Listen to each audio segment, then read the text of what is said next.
Assalamualaikum warahmatullahi wabarakatuh. Di sini saya akan menjelaskan mengenai proyek yang saya buat di acara keempat PG Web, yaitu pengolahan database. Nah, di sini tidak hanya pengolahan database saja yang saya akan lakukan, namun juga pengintegrasian antara database non-spasial ke database spasial, sehingga nantinya database-database yang dihasilkan atau diolah dari pengolahan database ini akan dapat ditampilkan secara spasial pada aplikasi GIS, yaitu QGIS.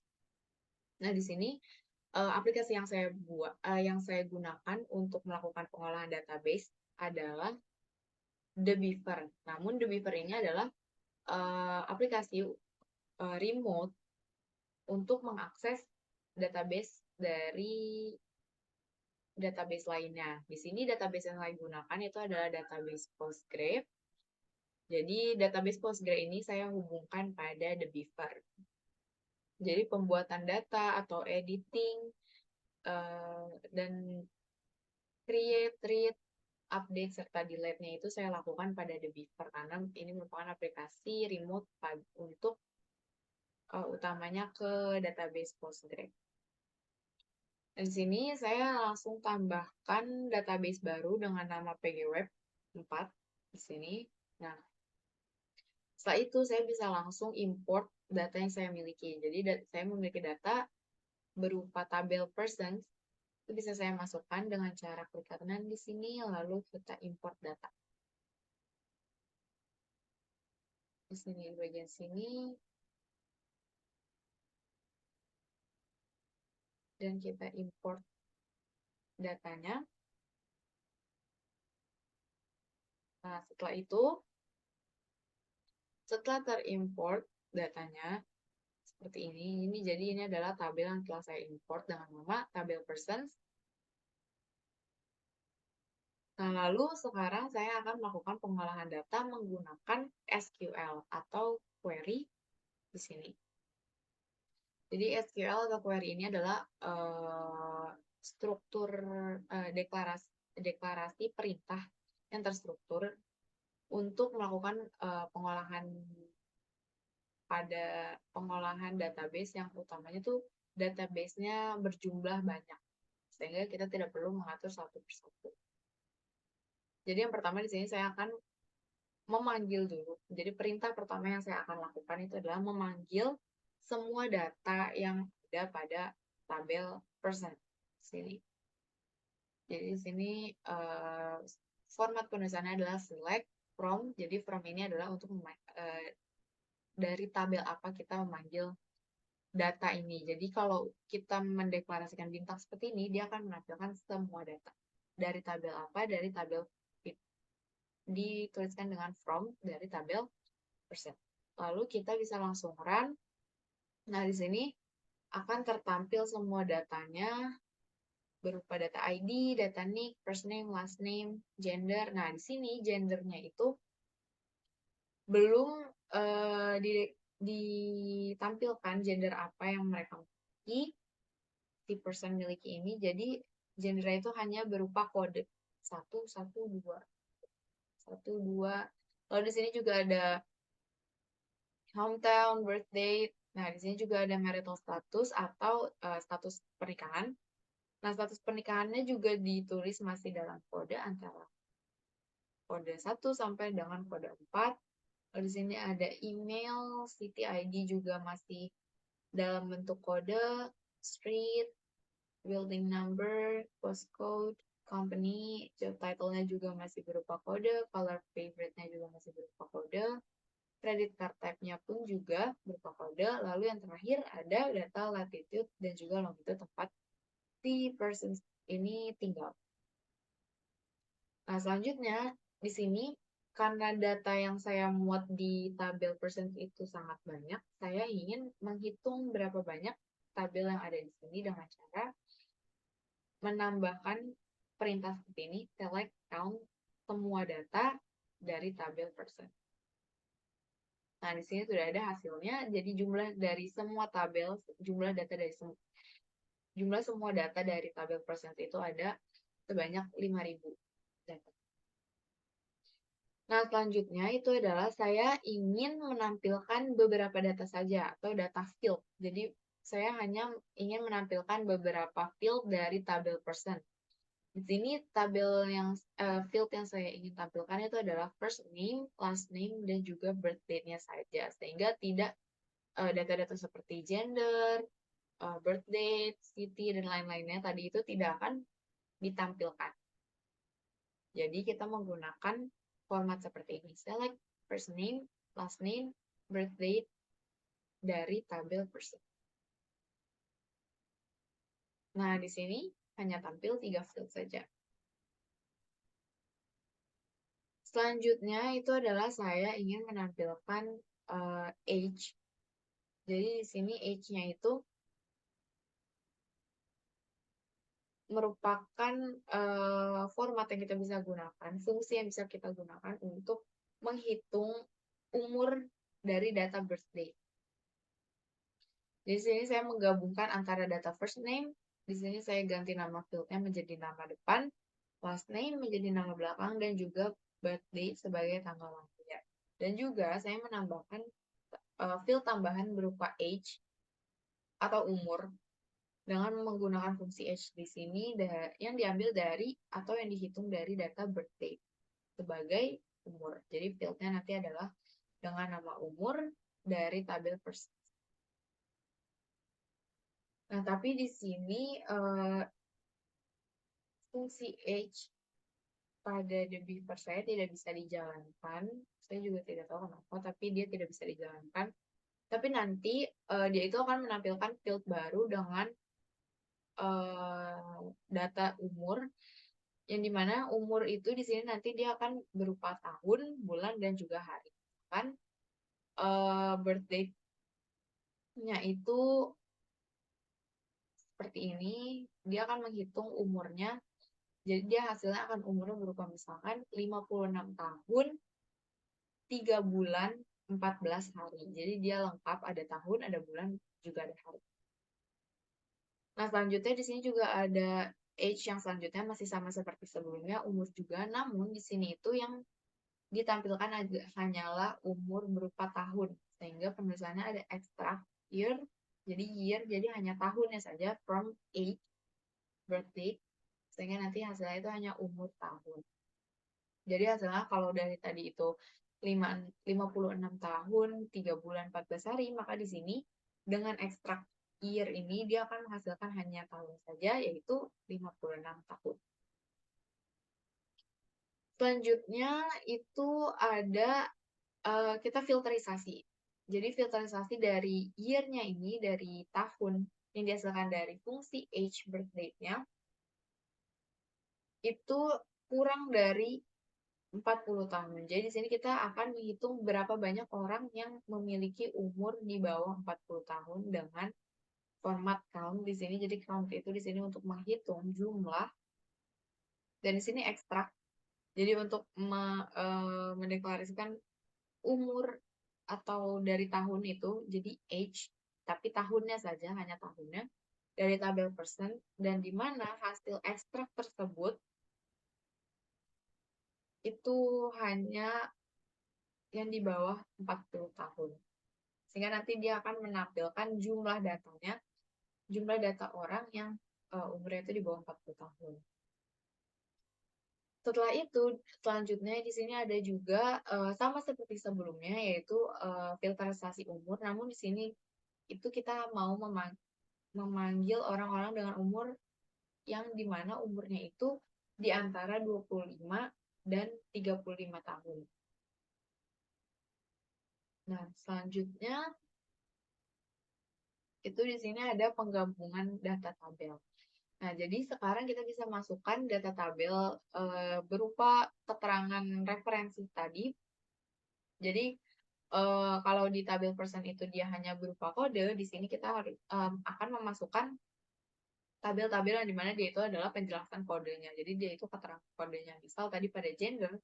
Nah, di sini misalkan saya akan memasukkan data gender, di mana di referensi tabel gendernya di sini 1 dan 2 itu adalah 1 sebagai laki-laki dan 2 itu sebagai perempuan. Jadi di person ini kita akan menampilkan, di tabel person ini kita akan menggabungkan antara data persons ya. Tapi di sini saya akan mengambil hanya first name dan last name-nya, dan juga jenis kelaminnya yang tadi itu hanya berupa kode 1 dan 2. Jadi di sini langsung kita run.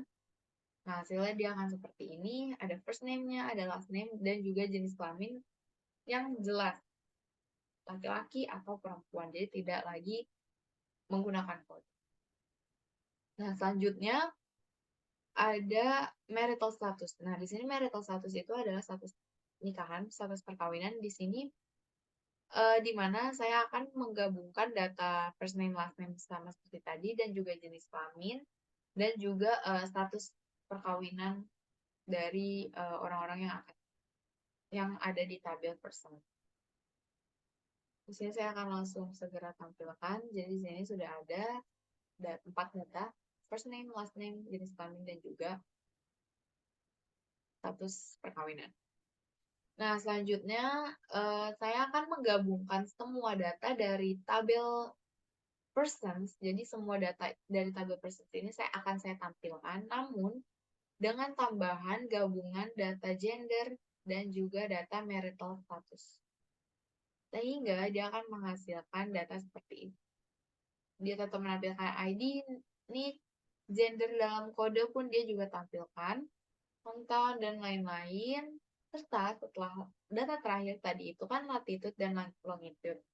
Nah, sekarang ada data tambahan baru dari data join, hasil join itu berupa jenis kelamin dan perkawinan di sini. Status perkawinan. Nah, selanjutnya itu adalah saya akan menggabungkan antara data first name dan last name itu dalam satu field. Di sini ada spasi juga, dan juga saya akan menampilkan data dari hometown-nya. Jadi kalau yang tadi itu masih dalam bentuk kode sama seperti sebelum-sebelumnya. Nah, di sini kita akan menampilkan dalam bentuk kota domisilinya langsung.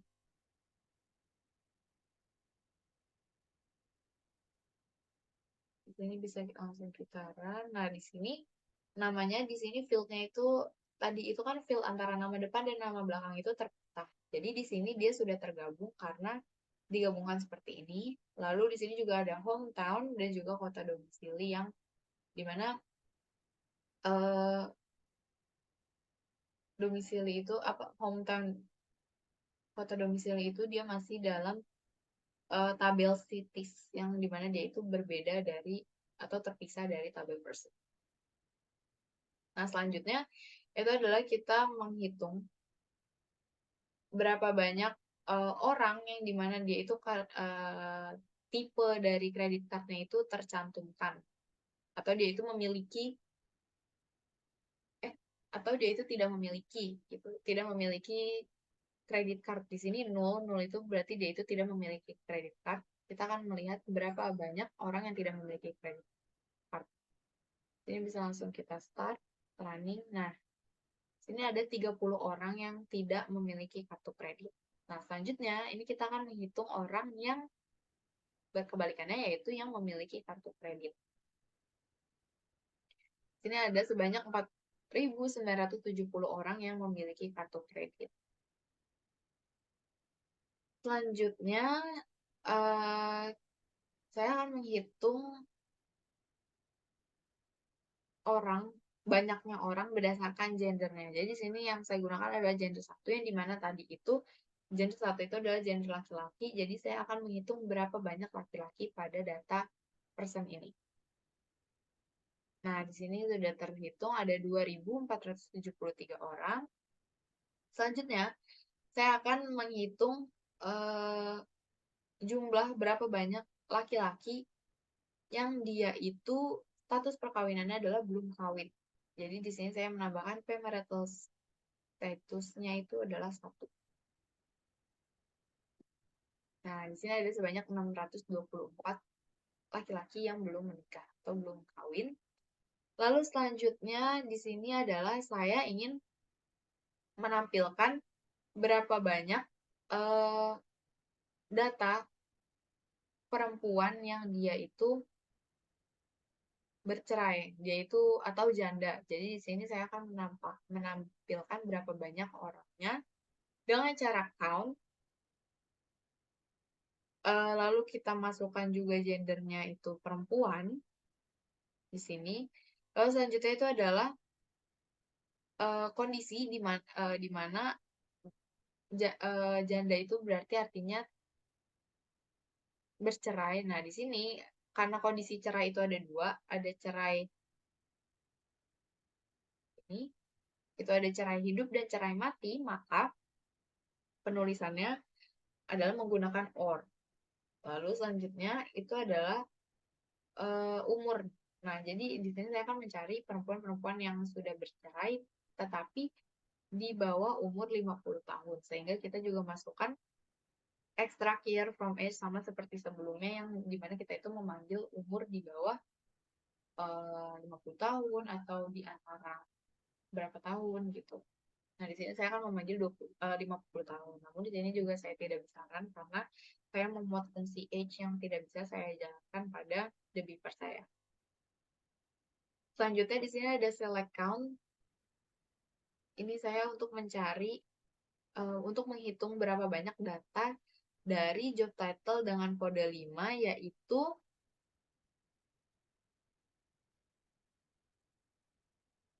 tidak bekerja. Jadi saya akan menampilkan berapa banyak orang-orang yang tidak bekerja dari data persons ini. Langsung kita run. Jadi ada sebanyak 55 orang yang tidak atau belum bekerja. Nah, yang terakhir ini ada deklarasi untuk memerintahkan perhitungan. Jadi kita ini akan menjumlahkan data dari tabel person yang dimana dia itu data job title ke-15 guru. Jadi berapa banyak guru yang di mana dia itu umurnya di bawah 55 atau dia itu belum pensiun. Jadi perkiraan umur pensiun di sini ada 55 dan jadi berapa banyak guru-guru yang dia itu masih bekerja, aktif bekerja dengan cara menambahkan age juga di sini year-nya berapa sehingga kita bisa mengetahui berapa banyak guru yang dia itu masih belum pensiun. Nah, selanjutnya yang terakhir itu setelah kita melakukan pengolahan data terhadap database-nya, sekarang kita akan melihat di sini bahwa data di sini itu kita menampilkan latitude dan longitude dari orang-orang tersebut. Tetapi di database ini, data latitude dan data longitude-nya itu masih hanya berupa angka, bukan berupa data spasial. Sehingga kita perlu menambahkan ekstensi baru di sini.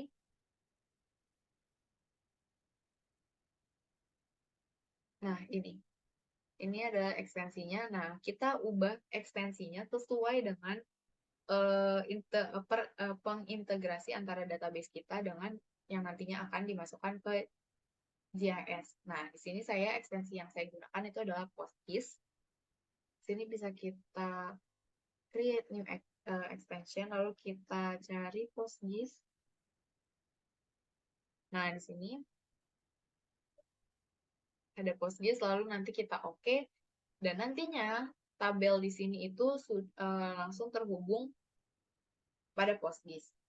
Nah, selanjutnya setelah melakukan penghubungan PostGIS ke PostGIS, selanjutnya adalah kita untuk menghubungkan ekstensi PostGIS itu sendiri ke aplikasi GIS. Di sini aplikasi GIS yang saya gunakan adalah QGIS.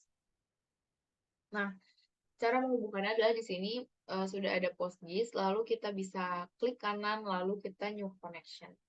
Nah, New Connection di sini nanti kita dapat masukkan name-nya, nama dari koneksi baru ini apa, lalu di sini database-nya itu adalah nama database yang sebelumnya kita buat di Developer dan harus sesuai agar bisa di-connect. Di sini hostnya kita gunakan localhost, lalu di sini kita masukkan juga username atau password dari database yang telah kita set. Setelah itu nanti kita tes connection dan hasilnya dia akan menampilkan koneksi baru terhadap ekstensi PostGIS yang ekstensi PostGIS-nya itu dia terhubung terhadap database yang kita tadi telah masukkan. Nah, di sini saya sudah terinput datanya, sudah terkonek. Nah, di sini sudah ada data personnya, bisa langsung kita masukkan ke layer. Nah, di sini sudah terlihat persebarannya. Namun kita belum tahu lokasinya, person-person ini itu ada di mana. Kita bisa langsung menggunakan base map. Saya gunakan OpenStreetMap standar di sini. Nah, kita bisa lihat di sini itu persebaran orang-orangnya beserta daerah di mana mereka tinggal. Jadi, sekian dari saya. Wassalamualaikum warahmatullahi wabarakatuh.